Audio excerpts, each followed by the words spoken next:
Good morning, everyone, and welcome back to the Revelation class. And for those of you, good morning. For those of you watching online, good morning, and we welcome you back as well. We pray the Lord is with you wherever you may be if you are watching this. This morning we are in class number 35, and we are studying this morning. Our scripture is Revelation 14:14 through Revelation 15:4, and this passage is called the Harvest of the Earth. And let's just kind of talk a little bit about where we are on the timeline. As you know, every week I kind of show you where we are on the Revelation timeline. By the way, you may notice that every week I change this chart around a little bit more to emphasize where it is that we're looking at on this particular week. But we start from the time of Christ. We have the church age that we're in today, and we are someplace later in the church age probably. We come up to the rapture, and then we have the 7-year tribulation period, which ends with the second coming of Jesus, and then on into the millennial kingdom, which we'll talk about later. That 7-year tribulation period is broken into two halves by the midpoint. We finished studying the midpoint a few weeks ago. We're now into the second half of the tribulation. And the first half of the tribulation had 7 seal judgments, followed by 7 trumpet judgments. Eventually, in the second half, we will have 7 more judgments. They're called the bowl judgments. But first, something else has to happen, and that's what we're going to study this week, and that is the harvesting of the earth. And that is happening. That's the passage that we're going to look at this week. And just kind of level set a little bit with us. Remember the beast, Satan was thrown down from heaven at the midpoint. And when he was thrown down from heaven, he indwelt the body of the Antichrist. The Antichrist died from a head wound, and Satan indwelt the body of the Antichrist, and that combination now of the Antichrist's body and Satan's spirit inside of him is called the beast. So from here on in, we will refer to him as the beast in the Bible instead of as the Antichrist. And then there's a second beast that came along as well shortly after that. Well, he's called the beast from the earth. We've talked about him. And the two of those beasts are now ruling the earth. Once Satan was thrown down to the earth, God gave him the ability to rule the earth for the next 3.5 years. We're going to look at that passage from Daniel this morning as we get a little bit further in. But God gave him the right to rule the earth for 3.5 years, which is something that no one had since all the way back a long, long time ago. Back in the days of Babylon, another king was given that right. So the beast is now here on earth at this point, and he's in control. And he's trying to get people to worship him, in other words, worship the beast. He's also trying to put marks on people's foreheads or arms, or hands, such that they can't buy anything or they can't sell anything if they don't worship the beast, or if they don't have that mark on them. So in essence, and the penalty if you don't worship the beast is death. And we're going to find out next week that it's actually death by decapitation, but we haven't come to that passage yet. We'll find that next week. But it's a pretty horrible death. So this is a time of great martyrdom, great tribulation going on in the world, and great martyrdom going on in the world during this period, this period at the beginning of the second half of the tribulation. There's great tribulation there's great martyrdom going on and great persecution going on of believers. The Antichrist is in charge, and he wants to destroy believers, and he wants to take people that are still on the fence and get them to commit to him. And remember, the minute they commit to him, they've not only committed to him for now, but they've committed to him eternally. That's the deal. And there were angels flying around. We saw this a couple of weeks ago that were telling people, if you take the mark of the beast, you will be committed for all eternity to be with Satan. And so the people heard that because the angels were flying everywhere in the world telling them that. So people know this. It's not like people don't know what's going on. People know that they have a choice. They can take the mark of the beast, and things will be a little better right now. Because they'll do that, they'll be able to buy and sell food and things like that, and they won't be persecuted for now. But they're giving up their eternal life in order to get a little bit better life right now. That's kind of the deal that they are offered, and many of them will take that. Many of them will take that deal. And once they take the mark of the beast, they're lost. They are gone forever in terms of God. There are probably still some people that are on the fence that haven't made that decision, but not very many, because the two beasts are out there with their troops, with their armies, getting people to make a choice. Either you opt for getting the mark of the beast, or you opt for persecution and martyrdom. Now, those are your, and no food. Those are your two choices. So that's kind of the story that we have going on in the world. And during this first part of the second half of the tribulation, the beast's focus is on people that haven't taken the mark yet. It's on people that need to be persecuted, need to be executed. That's where the beast's focus is during this first part of the tribulation. Eventually, we're going to find out that the focus, that will pretty much end. By the way, that's called the harvest of the earth, and that is the harvesting of the souls for God on earth. Now, we're going to look at it this morning that God is actually making this happen in heaven. But the Antichrist is doing it down here on earth. The Antichrist is killing the bodies of these people. But the souls are being harvested in heaven. So we're going to see that going on in this morning's lesson.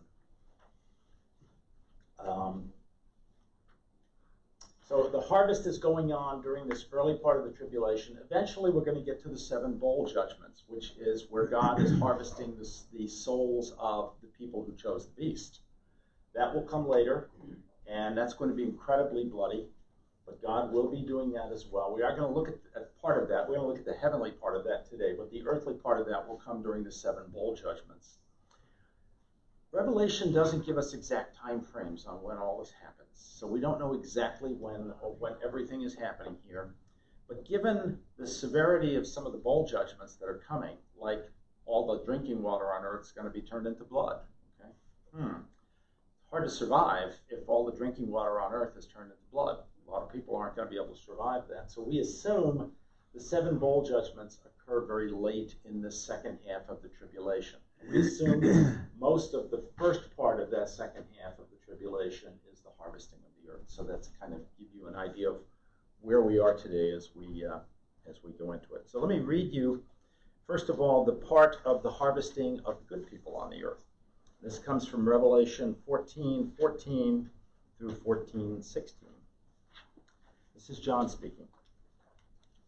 I looked, and there before me was a white cloud, and seated on the cloud was one like a son of man, with a crown of gold on his head, and a sharp sickle in his hand.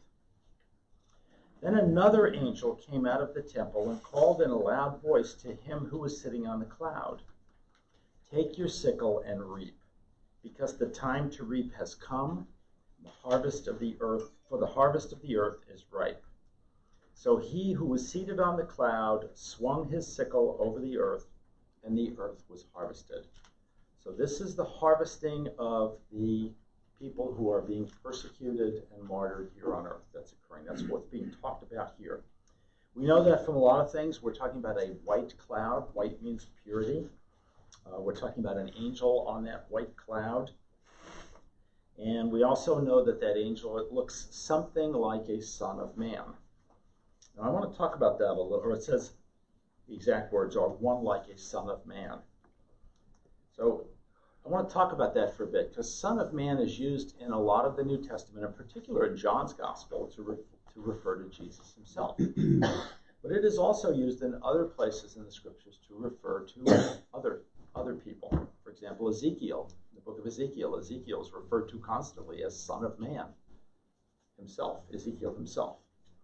There are other times in the Bible where son of man is a term for people who are not with God, people who are against God. So son of man doesn't always mean Jesus, and it probably doesn't here either. And I want to go through that with you and just look at that. If you look closely at the description of what's going on here, first of all, you'll see that he has a crown on his head. The crown is a crown of gold. Now, we've talked a lot in this class about the difference between a diadem and a Stephanos. This particular crown is the Greek word Stephanos. Stephanos is a crown that you get by winning something. You get it by winning a race or winning a war. In the old days of ancient Greece, they got a Stephanos when they won the Olympics. They didn't get gold medals like we get today. They got a wreath, a laurel wreath that went around their heads. When the generals in ancient Rome conquered another people, they got a wreath, a laurel wreath that went around their heads. That is a Stephanos. You get that by conquering or by winning or by defeating someone else. So this particular angel has a Stephanos on his head. Now, he doesn't have, if we look at the descriptions of Jesus when Jesus comes back in chapter 19 of Revelation, and I know we haven't gotten there yet, but if we look at that, Jesus has a crown on his head as well, but his crown is a diadem, which is another word, another Greek word.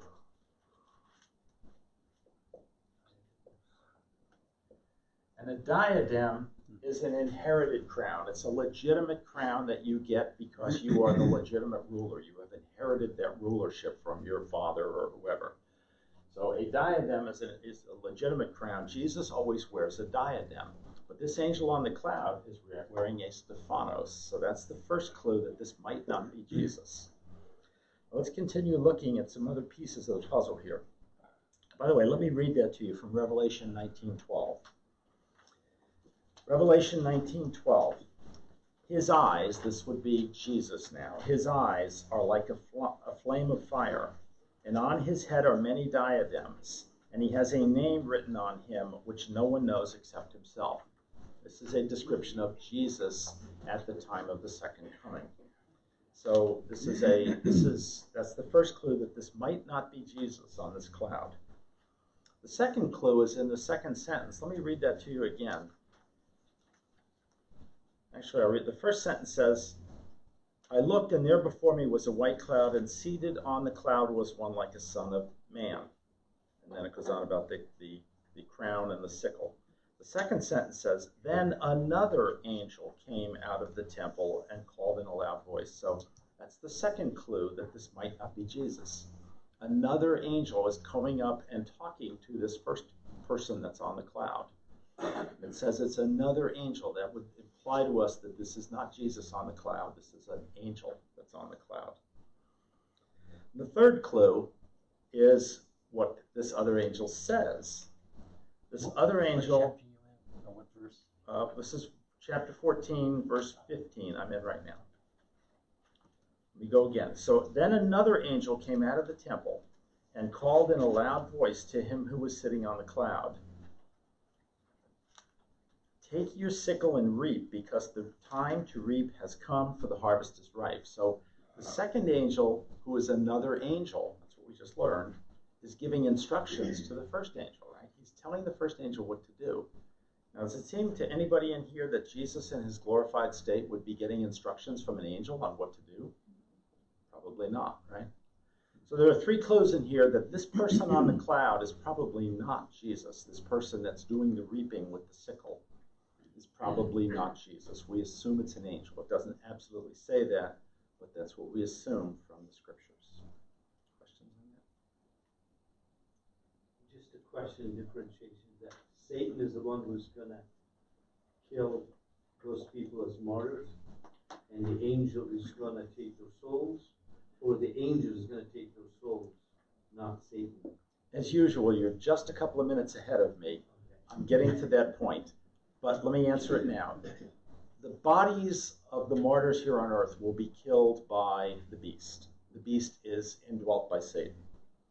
But as their bodies are killed, their souls are harvested up to God by the angels. Which is what happened to the soul when we die. It goes up to heaven. I'm about to get to that. You were about 10 minutes ahead of me. You're about 5 minutes ahead of me on that one. As usual, you're just ahead of me, Stephen. But that's a great observation. Absolutely, great observation. Okay, so where was I at? Yeah, so John is about to start talking here about the harvesting of the earth. And Jesus talks about this in the Olivet Discourse. So let's go there next and look at what Jesus had to say about this in Matthew 24, verse 31. Jesus said, and he will send forth his angels, with a great trumpet, and they will gather together his elect from the four winds, from one end of the sky to the other. So he's talking here about Jesus is sending, or God is sending forth his angels to get the elect and gather their souls together for him into heaven. So that's what's happening here. That is the gathering that Jesus prophesied way back in the Olivet Discourse that is now happening in this verse 15 that we're looking at here. Okay. Now, getting to the point Stephen just made. In Luke chapter 16, verse 22, we see that angels escort souls up to God. Let's take a look at that. This is the story of the beggar and the rich man. And Jesus told this as a parable. I'm just going to read you one verse. The story, but basic story is there's a beggar and a rich man, and the rich man's not really helping the beggar, and the beggar's a poor man. And when the beggar dies, he goes to heaven, and when the rich man dies, he goes to hell. And when he gets to hell, he wants the beggar to bring him a cold drink of water. And you may all remember that. But I'm just going to read you one verse from that. It's Luke 16:22.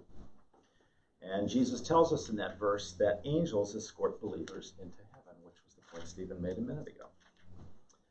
The time came when the beggar died, and the angels carried him to Abraham's side. The rich man also died and was buried in hell. So what we see here in Luke is that, in fact, angels do escort us to heaven when we die. When we die, angels take us to heaven, right? That's how we get there. Angels escort us to heaven. Who takes the rich man to hell? It doesn't say in this verse, but I would assume there are probably some demons that escort him down. I don't know. Right. I always remember what was the movie that was out about 30 or 40 years ago? It had Demi Moore in it, and it was about a potter making clay. Ghost. Yeah. Ghost, right. And he got escorted into hell by some demons. That was in the movie, those of you that saw the movie. Now, we all can trust Hollywood all the time to tell us the truth. But that was how it was done in that particular movie. Yeah, I saw it in the movie. It must be true. Yeah, right. It's got to be the way it happens. So angels are escorting the believers into heaven. The beast is actually killing their physical bodies, which is one of the questions also that Stephen asked earlier. So what's happening here is we are fulfilling what Daniel said way back in Daniel chapter 7, verse 25. And Daniel said, he, that would be the Antichrist, the beast, he will speak out against the Most High and wear down the saints of the highest one. So he will beat up the saint, martyr and persecute the saints of the highest one. And they will be given into his hand for time, times, and half a time. So time, times, and half a time. Time is 1 year. Times is another 2 years. And half a time is another half a year. So that is 3.5 years. So what Daniel tells us there in Daniel 7:25 is that the Antichrist will have the saints given into his hands to do with whatever he wants to. It's important to understand. He can do anything he wants to the saints, the people who've chosen God, for 3.5 years. So that's the period that we're in here. The Antichrist is doing what he wants to, and what he wants to is he wants to put their marks on them. He wants to starve them to death. He wants to kill them if they won't worship him. That's what he's doing during that period. That comes from Daniel 7:25. They will be given into his hand for time, times, and half a time. So for 3.5 years, the beast has free reign. He can persecute and martyr believers. He's allowed to do that. Daniel tells us that. We're seeing it here. We're seeing it in these verses that we're studying today. So, the angel who's seated on the white cloud swings his sickle. Now, I'm not a country boy, I'm a city boy, so I don't know a whole lot about sickles or farming or all that, but as I understand it, sickles are used for, or not, today we use $1 million machines to cut wheat in the field, but in the old days, sickles were used to cut things that have very slim stalks on them, like wheat or barley or rye or sorghum, whatever, something that had a very, very narrow stalk. you would take a sickle and cut it at the base, and at that point you would take it in and harvest it. And there are also sickles that have like a broom handle with the sickle at the bottom, and you just kind of go like this with it, and it'll cut it off. You can stand up and do it. You don't have to get down on your knees and do it to cut them. So the idea of a sickle is that it can cut through grain, through wheat, and cut through very easily through that. So in essence, and that's how you harvested back in those days. If you were harvesting grain, and this was, bear in mind, John was living in an agricultural society back then. If you were harvesting grain, you were doing it with a sickle. That was how you were doing it. So what we're seeing is that the harvesting of the earth that's going on, of the souls on earth, is analogous to using a sickle to harvest wheat for your bread.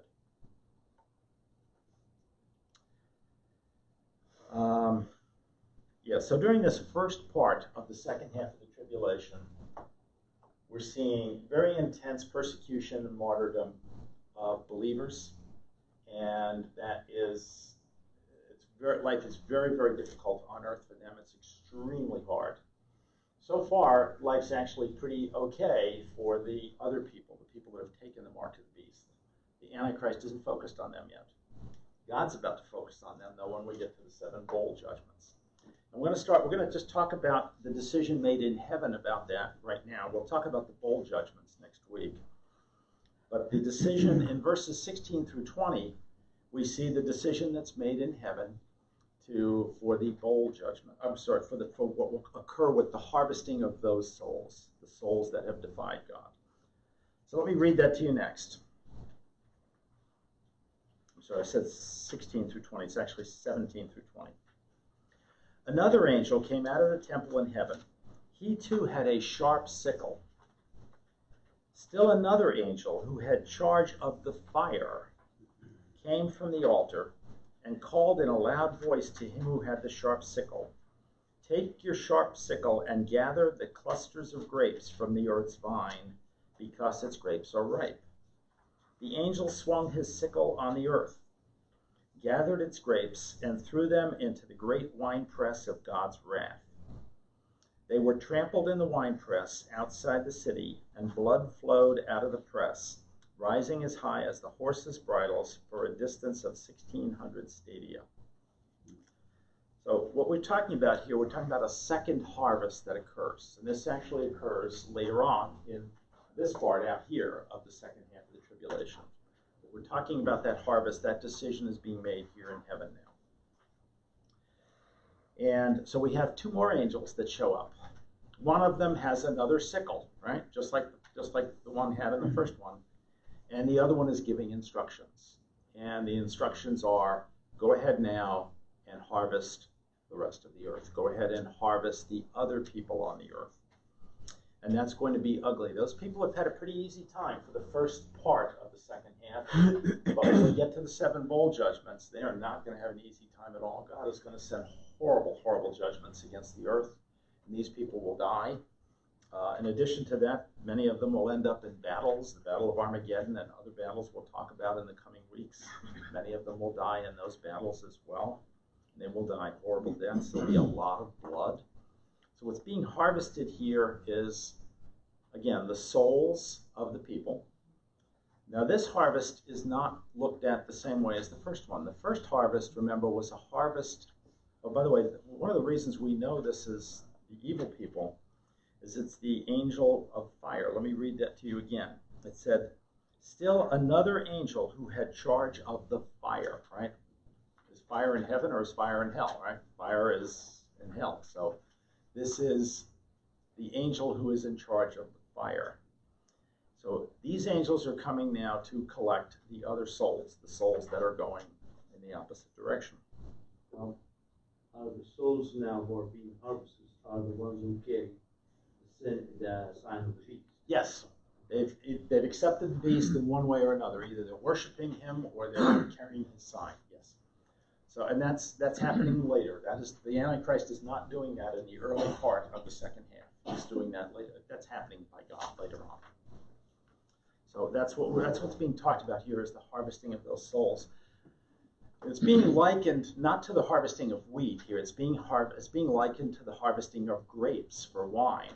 Now, again, I'm not an agricultural guy, but my understanding when I've looked at pictures of people harvesting grapes, they're typically out there snipping grapes with little things. They're not out there with a sickle cutting through the vine, which is what this indicates. If you take a sickle and start cutting through the vine, grapes probably aren't going to grow back next year. They're going to be gone. And I think that's part of what's happening here. This is a whole different mechanism of how harvesting is happening. This is harvesting of grapes on the vine. And it's being done with a sickle, which is typically not how you would harvest grapes on a vine. So it's a very inclusive harvesting. It's harvesting everything about them. It's harvesting not only the grape itself, but everything that supports them. Their entire structure is all being harvested as well. The grapes the grapes are ripe. Get caught up to where I was again here.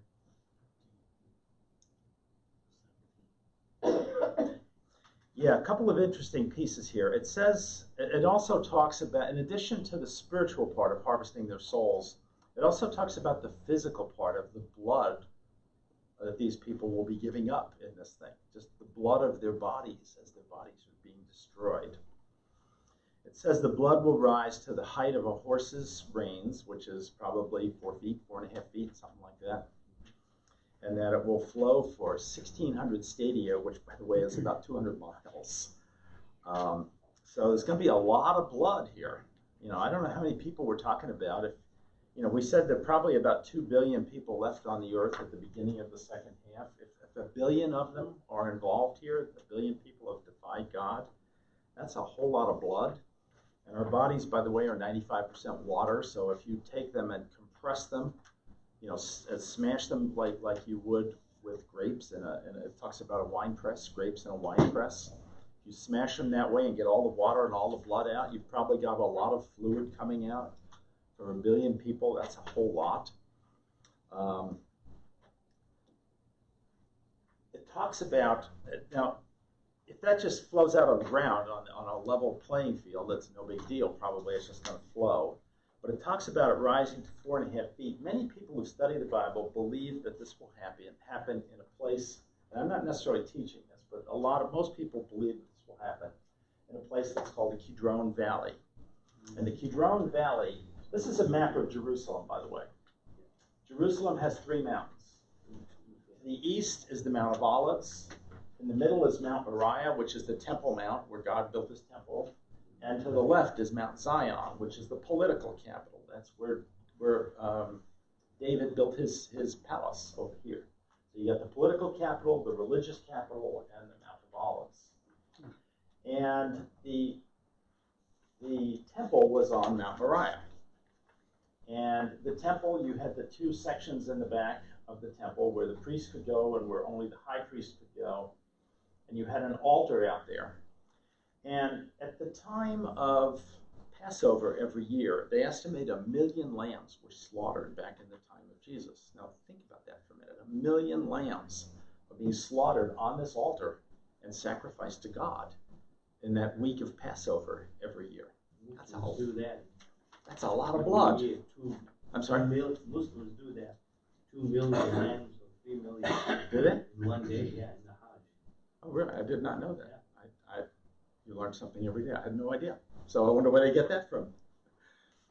Anyway, the amount of blood had to be incredible. And what they had to do when they built the temple was they built a drainage system to drain the blood away from the altar.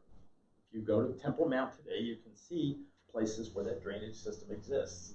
And that drainage took the blood from the altar and took it down into the Kidron Valley, which sometimes a year had a little creek flowing in it. Sometimes the year it was dry. So at that point, the blood is flowing down the Kidron Valley and out. And about 200 miles out would be the Mediterranean Sea, by the way. So we're talking about blood flowing all the way out there. We don't know. In those days, we understand from reading Jewish texts from back in that time that the blood was so bad in this valley that people found it difficult to cross. The main way in was you came up from Jericho up to the top of the Mount of Olives, and then you came down the path that Jesus rode on the donkey, by the way. You came down the path of the Mount of Olives and across the Kidron Valley, and then up to the temple. And as you came up to the temple, you sang your psalms of ascent as you were ascending up to the temple. So that's how you got to the temple in those days. The problem is it was covered with blood in here, and people were getting blood on their clothes and everything else, and it wasn't very popular.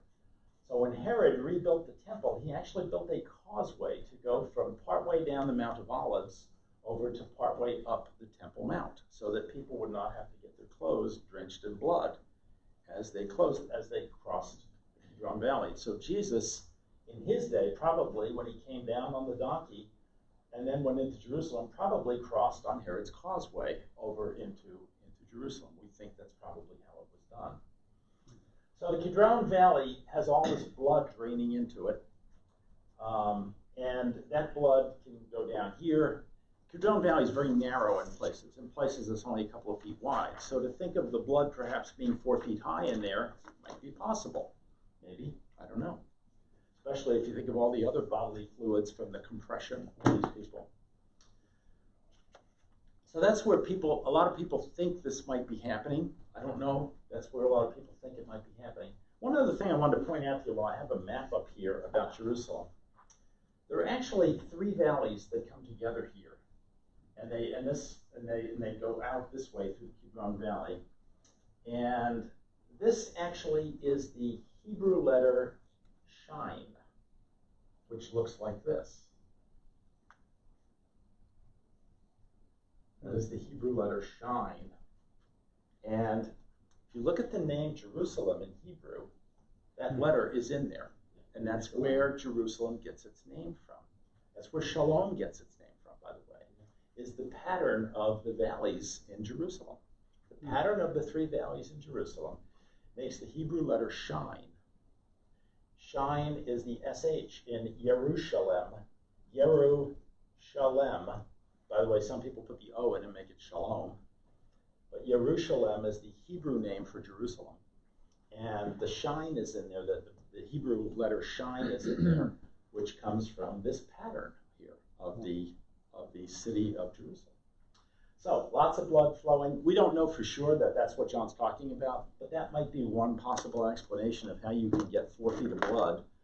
And by the time that blood finally finishes flowing, it might be 200 miles away in the Mediterranean Sea.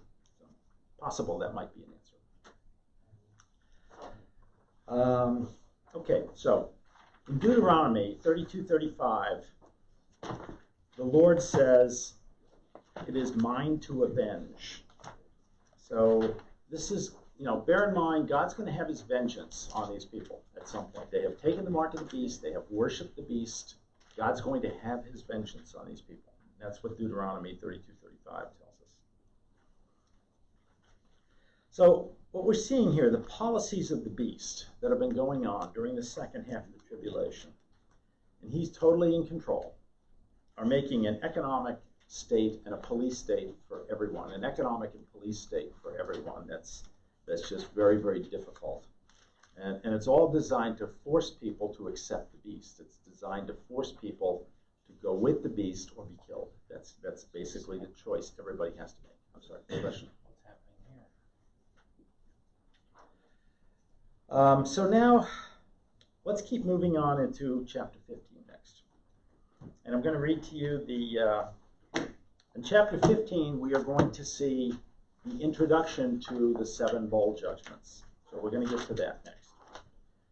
This is John speaking. "I saw in heaven another great and marvelous sign, 7 angels with the last 7 plagues." These would be the 7 bowl judgments. "Last, because with them God's wrath is completed." So I'll talk about that in a minute. "And I saw what looked like a sea of glass glowing with fire, and standing beside the sea, those who had been victorious over the beast and its image and over the number of its name.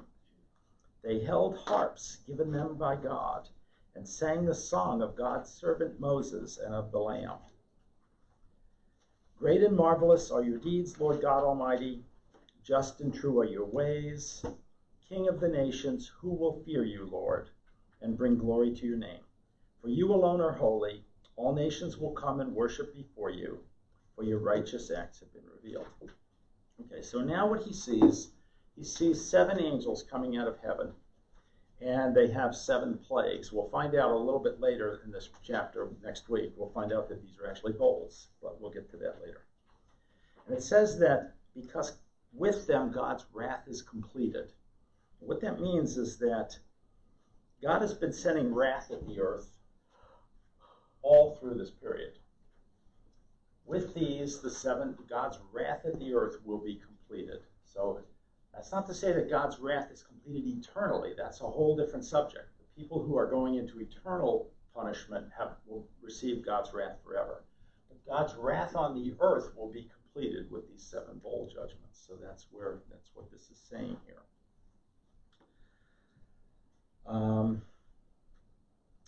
The next thing it says, let me see if there's something else. Yeah, let me go back to Daniel 9:24 for a minute. And this is going to finish the period of the tribulation. So this will finish the tribulation as these 7 bowl judgments. And Daniel 9:24 says 70 weeks have been decreed for your people, that would be Israel, and your holy city, that would be Jerusalem, to finish the transgression, to make an end to sin, to make atonement for iniquity, to bring in everlasting righteousness, to seal up vision and prophecy, and to anoint the most holy place.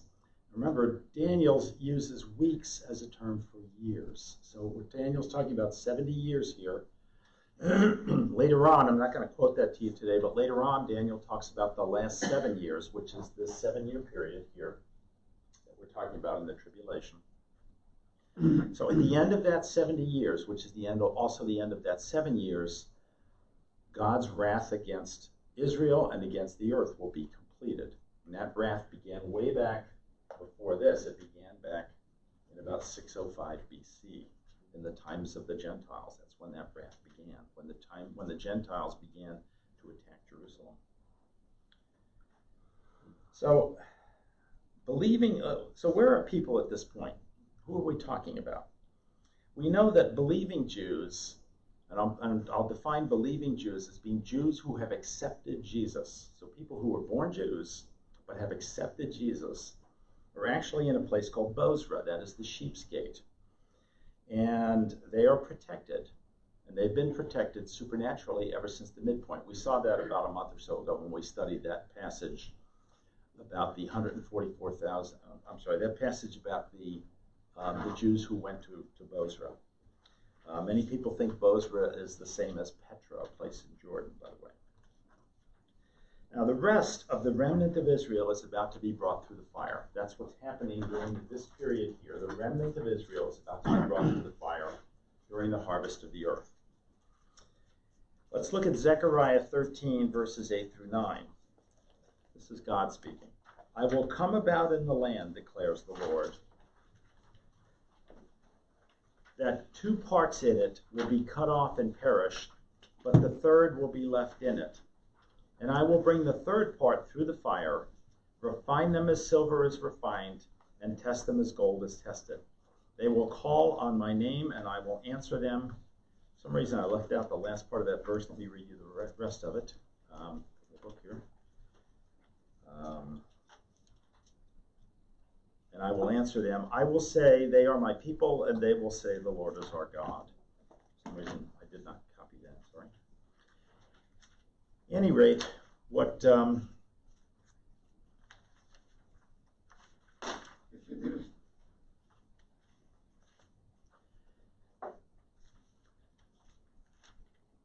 so what Zechariah is saying here is that he's going to take Israel through the fire, which is what's happening here in this period of the tribulation, where Israel is being persecuted as well. So it's not just Gentiles who believe in God or who believe in Christ that are being persecuted here, but Israel's being persecuted.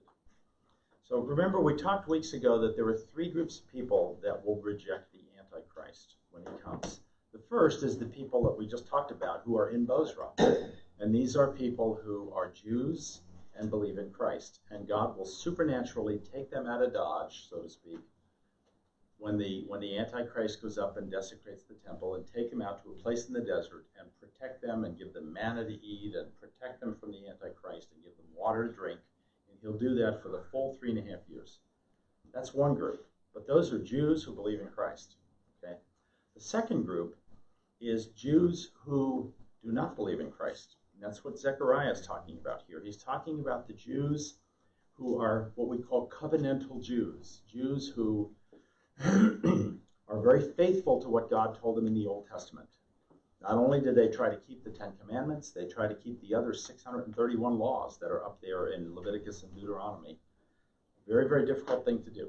And Jews, many Jews, they're called Orthodox or observant Jews, spend their lives trying to keep those laws. And those are God's people too. Those are different people than we are, but those are God's people as well. Those people are not going to be supernaturally protected. Those people are going to go through the fire. That's what's being talked about here. 2/3 of them are just going to take the mark of the beast, and that's that. But 1/3 are going to stay loyal to God. They're going to go through the fire, and they're going to come out refined. They're going to come out like silver and gold. They're going to come out of it refined. Now, there's a third group here as well. The third group is Gentiles, people who are not Jews, and who have accepted Christ during the tribulation period. And they will be martyred, as we've talked about as well during this period. But that's not what we're talking about right here. So that's what Zechariah was talking about in that group when he says, you know, I will bring the third part through the fire, refine them as silver is refined, test them as gold is tested. They will call on my name and I will answer them. So God will be with them. He will rescue them during this period. So now John sees an amazing sight in heaven in verses 2, 3, and 4. He sees the people who've been martyred for God during the tribulation by this sea. And the sea doesn't make a whole lot of sense to us. John is telling us what he sees, and what he sees is something that looks like a sea of glass with fire. Sea of glass and fire. So I don't know if flames are coming up out of glass or whatever. But it's a beautiful heavenly sight that he's seeing. And standing behind it are the soul, or standing beside it are the souls of people who have been martyred during this period. And those are going to be two different types of people. Those are going to be, remember, they're not the people in Bozrah. They're going to be two different kinds of people. They're going to be covenantal Jews, and they are going to be, excuse me, and they are going to be Gentiles who have accepted Christ. Those are the two groups that we're talking about that are going to be beside the sea that he's seeing here. So that's the beautiful sign that he's seeing. And he goes on to say they won the battle against the beast. They won the battle by dying, right? They won the battle by being a martyr for Christ or for God right to the end. They won the battle by hanging in there for their faith and doing it right to the end, all the way to be martyred. So that's how they won the battle. They loved the Lord more than they loved their physical life. That's how they won the battle. Excuse me. I'm allergic to cottonwoods. Those of you who look around might realize there's some cottonwoods in the air right now. So this is one of my worst seasons of the year. I have a lot of them. So for them, death is a victory. They've been removed from the influence of the beast, and they're now at rest. They were in heaven. God gives them harps, and they play a song. And it says they play two songs. They sing two songs. One is the song of the Lamb, and the other is the song of Moses. Now, interestingly enough, and that would be because the Lamb would be people who have accepted Christ. Those are Christians. And the song of Moses would be covenantal Jews. So that's what's being talked about here. Covenantal Jews are singing a song, and Gentiles who have accepted Christ are singing a song. So it says they're singing two songs, but it only actually gives us the words to one of the songs, which is very interesting. It gives us the words to the song of the Gentiles. It gives us the words in verses 3 through 4. It gives us the words of the song of the Lamb. Those words tell us how great and marvelous are his works, how righteous and true are his ways. That would be about Jesus, right? That he is the King of the nations. Jesus is the King, Christ the King. They declare that now all peoples in heaven and soon on earth will fear him and fear the Lord and glorify his name. They declare that God alone is holy. They declare that all the nations will now come and worship before him. Excuse me, yeah, wow. And that his righteous acts have now been revealed. So believers are told here to look forward to Christ coming and reigning at the end of the bowl judgment. So the verses that are actually quoted in 3 and 4 are the Song of the Lamb. Interestingly enough, the Song of Moses, which we just read is being sang, is not quoted here. So we have to go find that ourselves. And I did that a little bit here. There are 2 songs of Moses. And I'm going to give them both to you, and I'm not going to take a position as to which one is being sung here, but I'm going to give you 2 songs of Moses. The first one comes out of Deuteronomy 32, verses 5 through 7, 17 through 18, 32 through 37, and 41. This is in your notes back, by the way, at the back of your notes. And let me read that to you.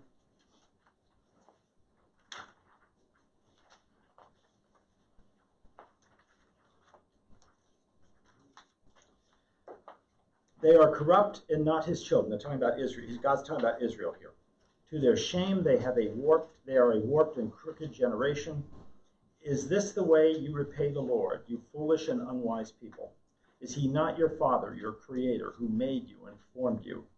Remember the days of old. Consider the generations long past. Ask your father, and he will tell you.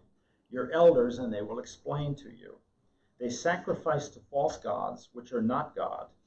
Gods they had not known, gods that recently appeared, gods your ancestors did not fear. You deserted the rock who fathered you. You forgot the God who gave you birth. Their vine comes from the vine of Sodom and from the fields of Gomorrah. Their grapes are filled with poison and their clusters with bitterness. Here we are with vines and grapes again. We talked about this earlier.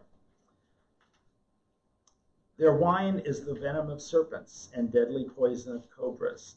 Have I not kept this in reserve and sealed it in my vaults? It is mine to avenge. I will repay in due time. Their foot will slip, their day of disaster is near, and their doom rushes upon them. Now, the Lord will vindicate his people and relent concerning his servants when he sees their strength is gone, and no one is left slave or free. He will say, now, where are their gods, the rock they took refuge in?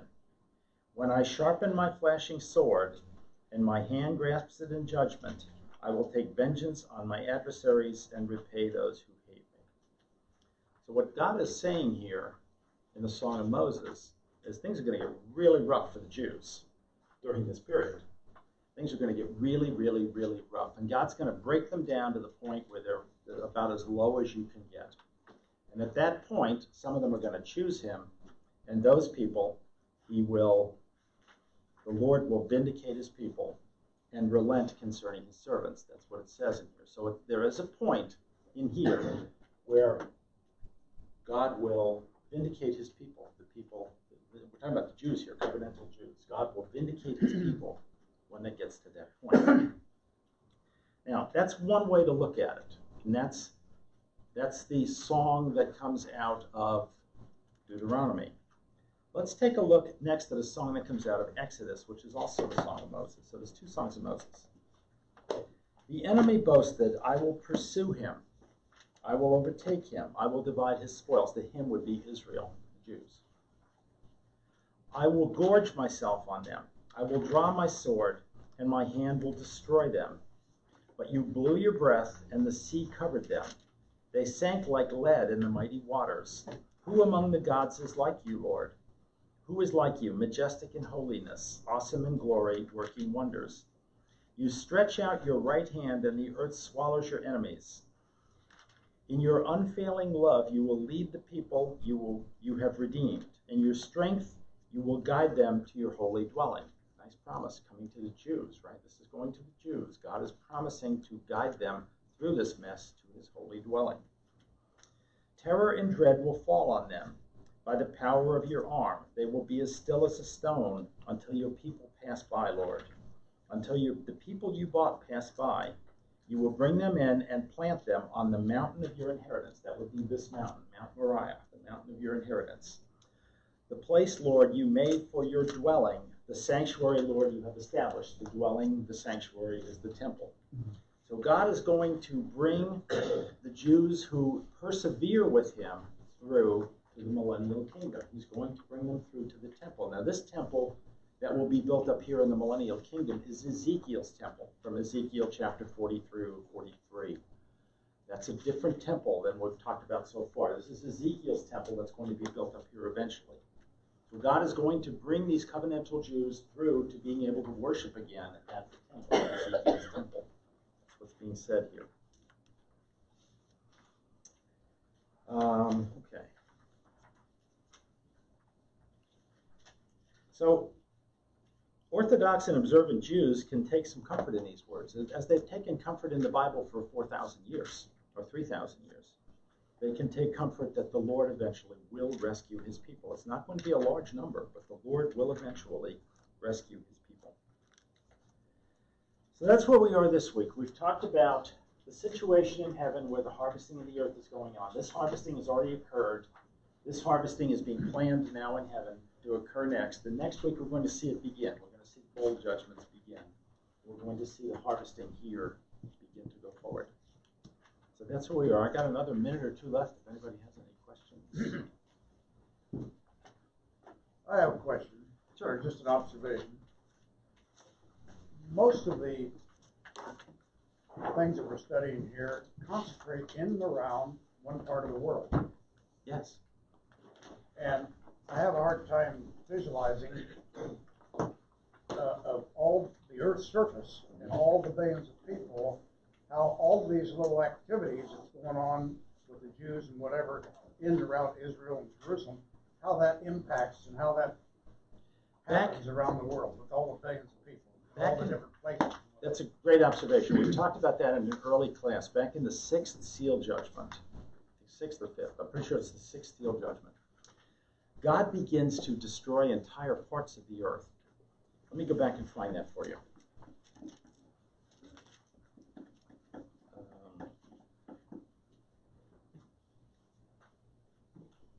Yes, the sixth seal judgment. This is Revelation chapter 6, verse 12. I'm going to start with, and I'm going to run through verse 14.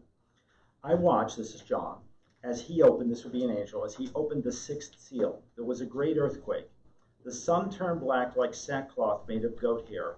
The whole moon turned blood red, and the stars in the sky fell to the earth, as late figs dropped from a fig tree. No, wait a minute, that's not it. I'm sorry, that's the wrong one. Fifth seal judgment. No, not fifth seal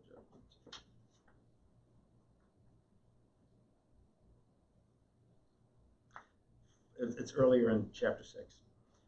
This is verse 7. When the Lamb opened the fourth seal, I heard the voice of the fourth living creature say, "Come."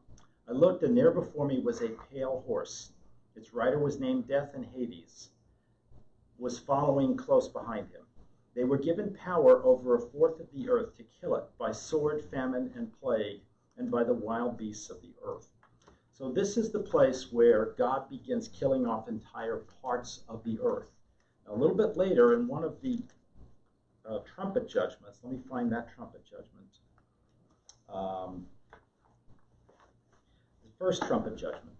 This is now Revelation 8, verse 7. The first angel sounded his trumpet, and there came hail and fire mixed with blood, and it was hurled down upon the earth. A third of the earth was burned up. A third of the trees were burned up, and all the green grass was burned up. So God literally destroys a third of the earth in that particular situation. Everything. He burns a third of the entire earth up in that situation. So then, what you said earlier this morning, that by the time the seven bowls of judgment takes place, there's probably only about 2 billion people upon the earth.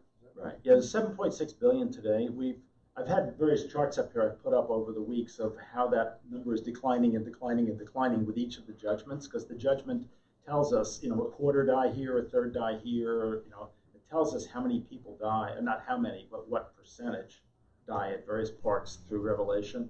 And I just started with the 7.6 billion and got down to probably about 2 billion after the midpoint concludes and we get into the second half. Who knows? Could be higher, could be lower. God doesn't give us exact numbers. So what you're saying is, by the time that we get towards the last 3.5 years of the tribulation, the population of the earth is greatly, greatly diminished. Yes, and we haven't talked the bowl judgments through yet, but as we get into the bowl judgments, you're really going to see that, because the bowl judgments are going to do even more of what we just read here. It's going to burn up more of the earth. It's going to pollute more of the water into blood, more of the oceans into blood.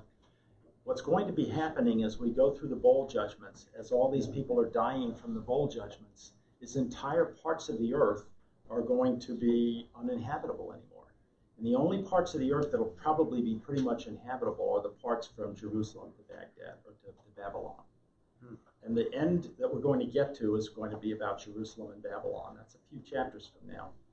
But as we're going through the bowl judgments, you'll see, how are people going to survive this on earth? Well, the answer is they're only going to survive it in places where God allows it. And we know that Babylon will be one of those for a while, and eventually Jerusalem will be the only one at the end. Okay? Thank you. I'll be doing the first page. Yes. Hopefully we'll all be out of here at the rapture. Yeah, We won't be worried.